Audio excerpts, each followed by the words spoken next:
Hello po, for today's video, mag-i-install po kami ng modular bed with lift-up storage. So, ayan po, nag-i-install na sila. Ayan, kita natin, hindi po yung buo ang bed. So, dyan lang po namin install sa loob ng room ni clients.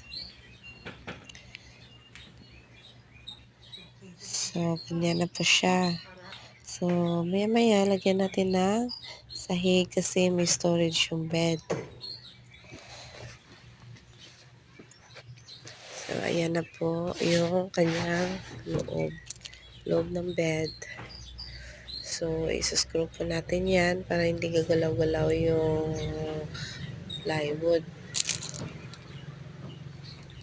So, hindi siya pala yung plywood na ordinary. Yung ginamit namin dito is quality na tawag dyan, pinuli. Yan po. So, ayan na.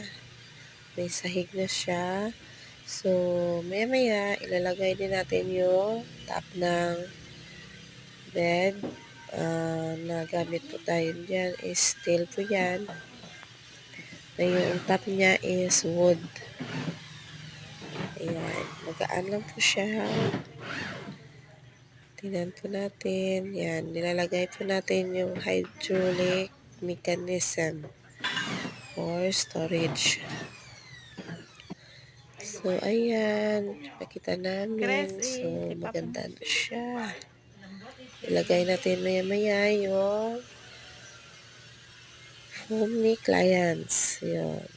Maganda siya. Tapos, magaan lang siya buksan. Ayan. Matibay po yan mga madam, mga sir. So, ilagay natin yung foam. Ayan. So, ang ganda na. Ayan. Hindi po tayo mahirapan sa pagtaas ng lift up kasi smooth lang siya. So, lahat ng gusto mong itago dyan sa loob, pwede. Tapos, ayan, ang ganda ng upholstery sa labas. Ayan po. Hindi po pa halata na may storage sa loob. Thank you po for watching.